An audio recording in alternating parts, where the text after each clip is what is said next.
What's going on, Hydrow? My name is Mac, and we are here with a 10-minute breathe in the Gulf of Maine in Stonington, Maine.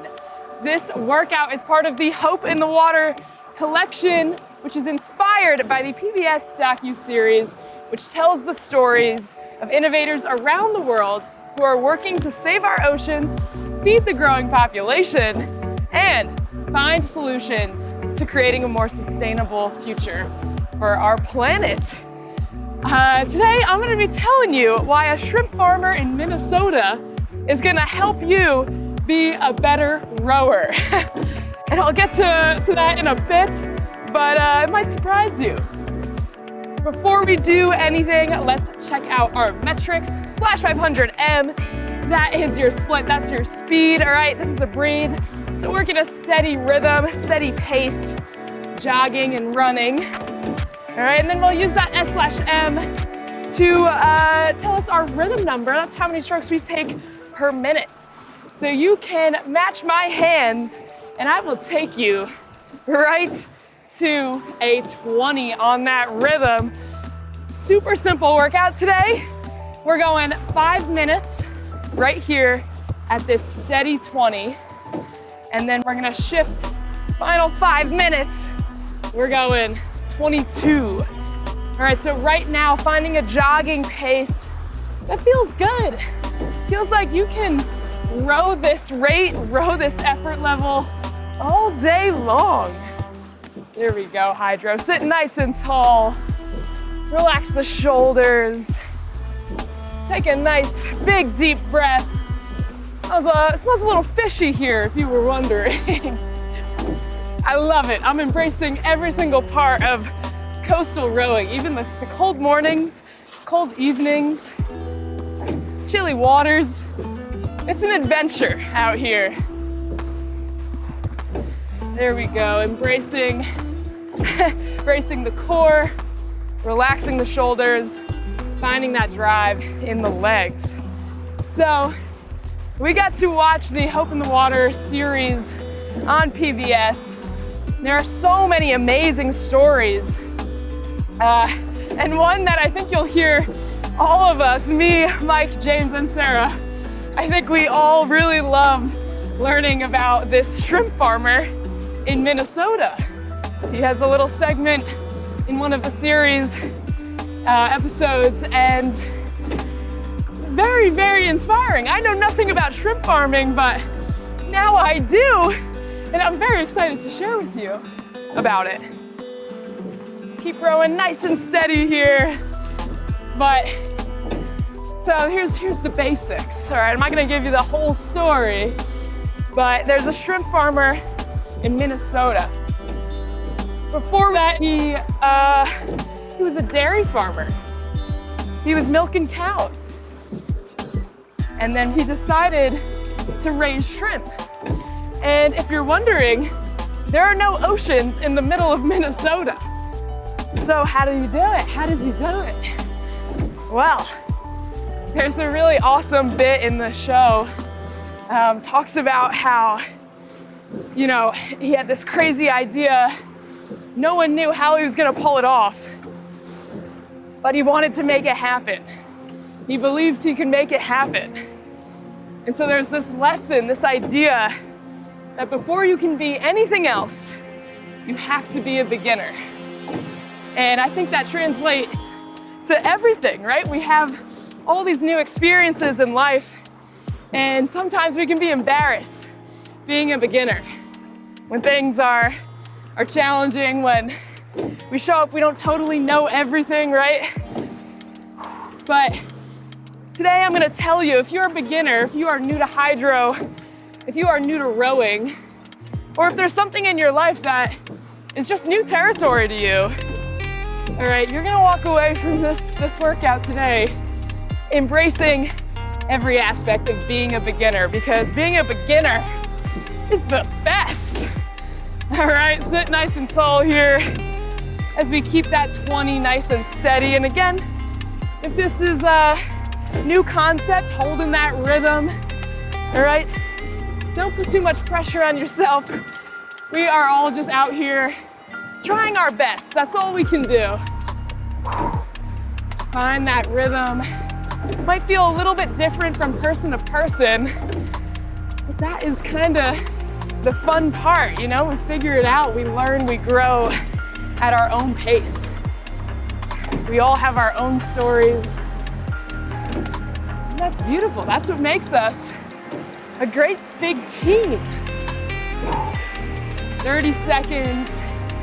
Keep pressing here before we shift up to that 22. Good. Rolling through these bumpy waters. Woo! Nice, Hydrow. Drive the legs and accelerate that handle all the way into your body. Good. I'm gonna call us up to that 22 in 2 strokes. That's 1. Here's 2. Woo! Good, so just moving a little bit more quickly on that drive. Accelerating that handle a little bit more into the body. That's how we change that rhythm. Technique stays the same. We just put in a little bit more effort. Good, as we are bouncing around. That was fun. We have a great crew on our launch today. One big party boat, just rolling on the waves. Party boat. There we go.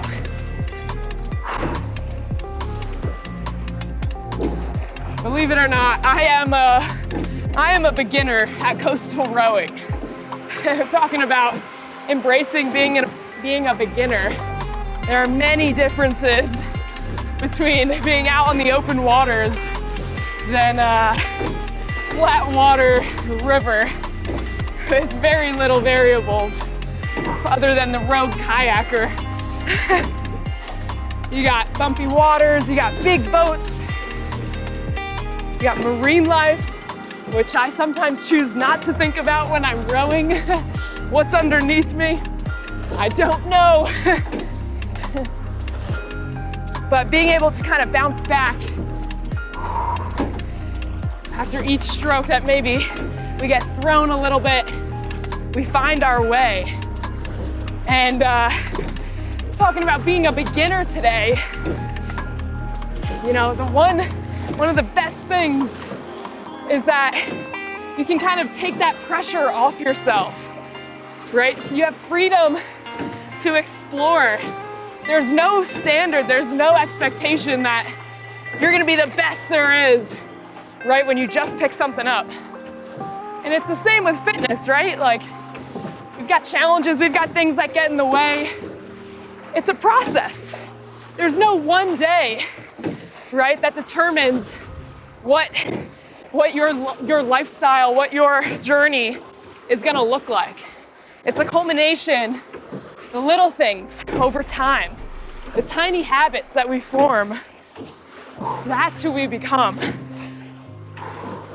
And so I might take a few ugly strokes here and there. Do I let it get to me? No. All right, we let it roll away just like the waves kind of roll through. And we learn and we grow, and that might be the second best thing about being a beginner, is that you have this great opportunity for growth, because the learning curve is so steep. And so, like coastal rowing, I've adapted that beginner mindset into a lot of different things. Just this year, learning how to ski for the first time, which, am I the oldest one in the skiing class? Yes. Am I embarrassed about that? No. All right, everyone has to learn at some point, right? No one wakes up one day and is LeBron James. You get there over time. And so this is just one little piece in your puzzle. And it was the same kind of concept with that shrimp farmer in Minnesota. Did he know how he was gonna raise shrimp? No, but he leaned on his community, He asked for help.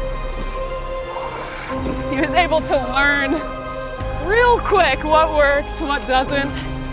And then the final piece is not being discouraged by that failure. We were talking just the other day, you know, not failure as the ultimate ending, right? But just tiny failures, tiny things that kind of get us off track or, you know, make us rethink some things. We embrace those tiny failures. Woo! Because that is where the growth happens. That is where we learn something about ourselves. And that is how we make that difference. And so as I say that, as I almost lose my oar out here, we remember to keep that beginner mindset with us to everything that we do, not just rowing, not just here on Hydrow, but give yourself that grace so that we can find some hope. Thank you so much for joining me here. 10-minute breathe in Maine. My name is Mac, and I'll see you on the next one.